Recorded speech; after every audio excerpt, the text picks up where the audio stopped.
then to be this direction, let's say let's call it NA. And now your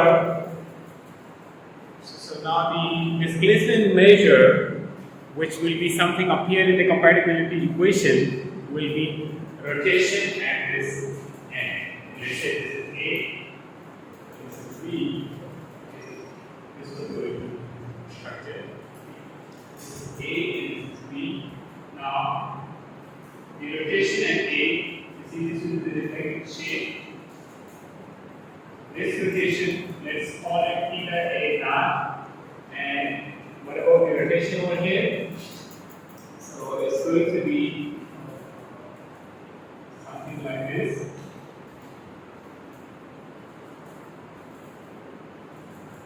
Let's call it alpha A. Alpha A, which means rotation at A due to unit moment, and let's consider unit value of MA for this case as well. We'll consider the full value of MA in the equation. Okay, so now the compatibility equation will be theta A naught. You have to choose the sign convention for your compatibility equation. So normally you are going to choose counterclockwise orbit. Okay, you're going to choose this direction as orbit. With this being orbit, counterclockwise direction as orbit.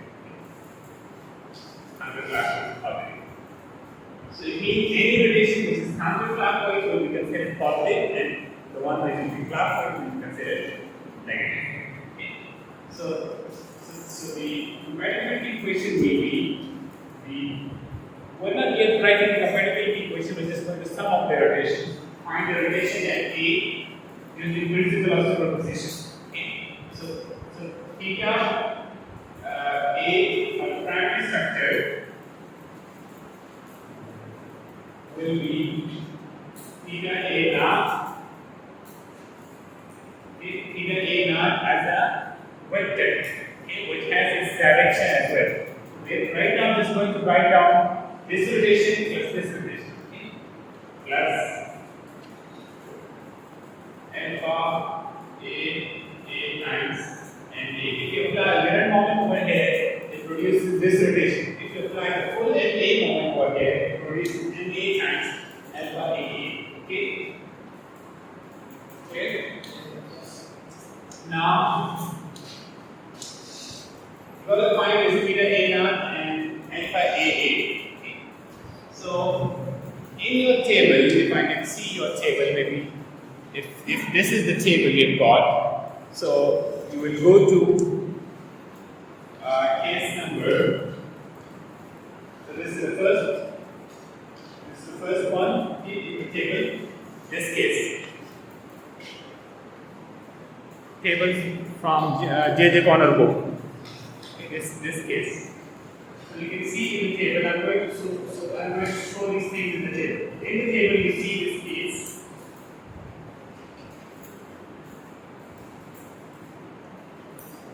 I'm not sure if you can continue to class now.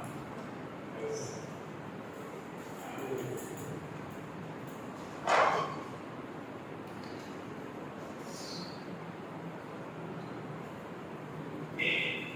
Now, in the table, you see something. You see this is L. Okay. And this is A, this is B. And we have got the equation for theta x and the equation for Vx. Okay. And what else? We have got the rotations as well. So this is the equation and then write it out in the equation. These are the equations. This is covered. So these are the equations we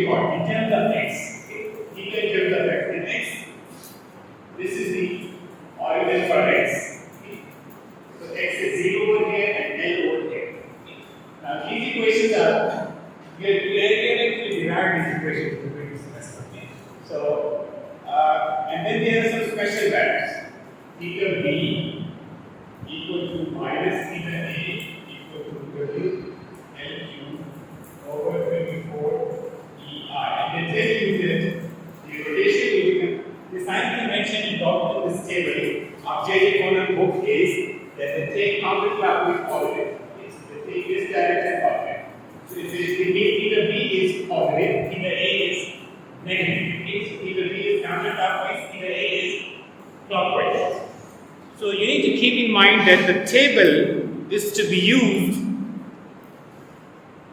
for calculating the magnitude of displacement or rotation, whatever you are finding, and its direction.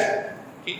So from the table, you are not going to come up with a magnitude and a numerical and algebraic sign. So you're not going to say the table says it is positive or it is negative. You are only going to say the table says if you have a linear over here on a simple supporting beam at A you have a rotation which is given by this the magnitude. At B you have a rotation whose magnitude is also the same, and the as far as the directions are concerned, at A you have a clockwise rotation, at B you have a counterclockwise. That's what the table is like telling you. Okay? So you're not going to pick these values as it is into your current problem. So you're only going to get a magnitude of the rotation and its direction, and then you will interpret them according to your own sign convention in the problem that we are doing right now. Okay. Although it is for tangent corner, it is going to be same if you keep counterclockwise rotations always. If you do that, then this sign convention can be directly taken over here. So if it is positive over here, it will be positive over there. Negative over here, because we are treating in both cases counterclockwise positive. But in some other book, if you are taking some other book, if you are using any other table, you have to make sure that what is the sign convention for that table. Okay? If it is different, you have to be like just get the magnitude and its direction. As far as the sign is concerned, your own sign convention. I would like you to stick to the counterclockwise positive so that it becomes a consistent. It becomes easy to like practice the problem. Otherwise, there's no issue in the answer as well. Okay, so you can say theta A is WLQ over 24EI.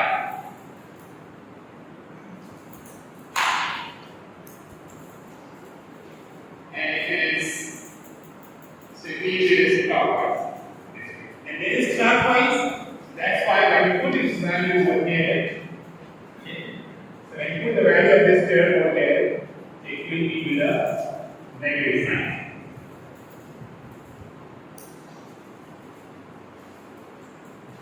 Okay. Why is it negative?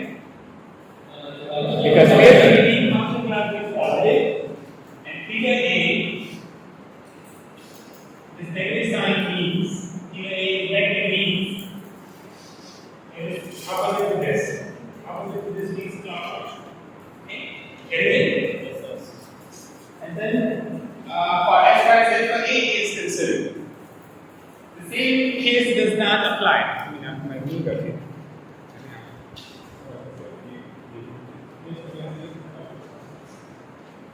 So in the table you will see case number 3 if you are in the JJ corner 4. Okay. So we are going to use JJ corner table most of the times. Just in case we don't find a formula over here, we can use some other resource such as Python's book or some other source. Okay. So you see this case in the table.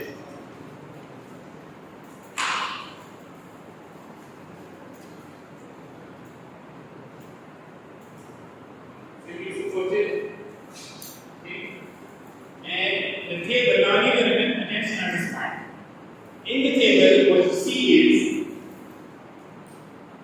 a moment and static at this end. Okay, let's say the names A, B. This is what I'm exactly copying from the table. This is X and this is L. Okay. This is what the table is telling me. So if this is the case, what does it mean? We have a simple supported beam and we are applying an end moment and then magnitude of X in this direction at this end. In that case, you will be getting there are equations for theta X, there are equations for Px. Okay? And then there are special values at the ends A and B. Okay? So the theta A value is minus n static L over 6EI. Okay? And then theta B value is m static L over 3EI. Now it's important to be able to interpret these numbers. Okay? So what does this number say? It's actually going to write like this. It's how the equation will look like. And you're going to have the counterclockwise moment applied at this end. So you're going to see a counterclockwise rotation over here. So this is your theta B. And over here you're going to see a clockwise rotation of theta A. Okay. What are these numbers tell you? Number one, first thing. Let's talk about sign first. If you have, I give you attention at this point, if you have a simply supported beam and you apply a moment M static in counterclockwise direction, this is in counterclockwise direction, then at the point at the end where you are applying the moment, so let's call it near end. We are calling near end.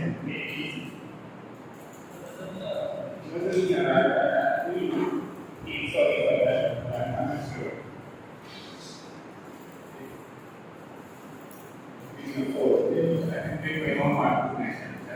Near end, far end. What is near end? Just give it a name to make it easy to refer to that. So near end, I'm calling that end as the near end where I'm applying the moment. And far end is the one which is, where you don't have any moment. Simple. Near end is the far end. Okay. So now, I would rewrite them down as, okay, so theta A means this is the far end, A is the far end, so theta A means theta at the far end, theta B means I'm talking about the near end.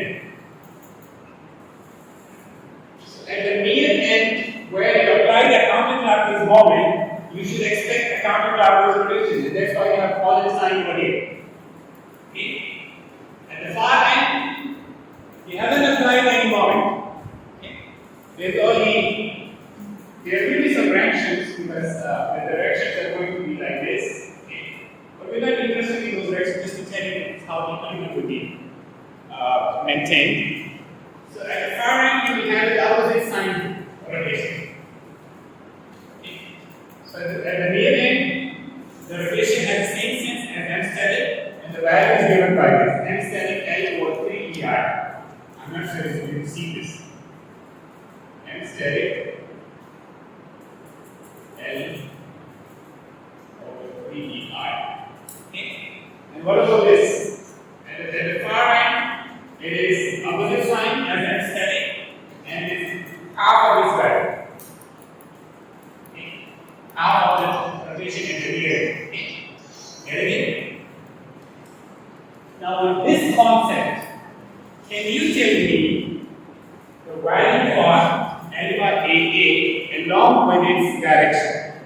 The value for alpha AA along with its direction. Although I've shown the direction over here, you should be able to draw this deflated shape to get a better understanding. But if you have somebody relying only on the equations, so you should be still able to get the right direction. Okay? So, what do you think? Okay, let's make it simple. What is the magnitude of alpha AA? What is the magnitude? M static is equal to 1 in this case. Okay, so let's make it simple. This is the simply supported beam, and this is my near end, where I'm applying the moment. Okay, so at the near end, this is the value. M static is 1. Okay. But the most critical point to understand is that you are not going to directly say, okay, alpha, let me show you what's the wrong way of doing it. Alpha AA is equal to 1 times, so put M static equal to 1, so say M 1 times L over 3 EI. And you just put this value over here. What's the problem with this? Just plug this value over here and we can solve for NP. What's the problem with this? You're not accounting for the fact that this equation says theta at the near end is the same direction as the M static. Okay? is the same as the direction for anesthetic. In the table, the direction of anesthetic is counterclockwise. In our problem, the direction of anesthetic is counterclockwise. Okay, so in this case, it's not going to be an issue. Here, assume it in this way. It's not going to be an issue. Just by chance, okay? Just by chance that. But if you assume it to be the other way, then you will, make a mistake. But if you just copy, just see this number and put it on this one, end up with the wrong answer. Okay? So, okay, for this particular case, this is fine. So MA, because I think it's also, it is also counterclockwise, so it doesn't matter. You can just pick this one. But you got to be careful because in some other case, you may end up with a different situation when you get the direction. Okay? So alpha AA would be, maybe I can write it down over here. Alpha AA is same direction as anesthetic, and anesthetic is in this direction. Am I right? And this is the counterclockwise direction. And we are treating in our equation this power, counterclockwise power. So you want to treat it like this. 1 times L over PEI times MJ. Okay? So this is the theta A prime. Now if you consider the boundary condition at A, it is 100% fixed. It means in the given beam, the rotation at A is 0. So it means that the theta actual, A actual, is equal to theta A primary, and that is equal to minus L2 over PI plus 1 L over PEI times NA. Now, for the cases where, now let me tell you how to deal with these types of problems. Let me give you a tough question. If this given beam says that this theta A in the given beam is 0, displacement at B is also 0 for the actual beam. If this is the case, it is simple. You just have to put this equal to 0 and then 0 equal to this, and you're going to solve it for anything. That's simple enough. Okay? So you're going to end up with that into 3.8. If we do that, so we get A equal to L3 by A. And so it's the positive answer, that means it is active in the same direction as you have. Okay? So, this is the final answer for MA. And once you have MA known, you can come back to the problem. Okay? So now, how will we proceed after this point? This is the union, and this MA is WL squared. This is WL squared by 8. Now you can find these two directions, because this is something unknown to you in terms of WL. Okay, so you can easily find out direction at A and direction at B, and you will end up the same answer as you did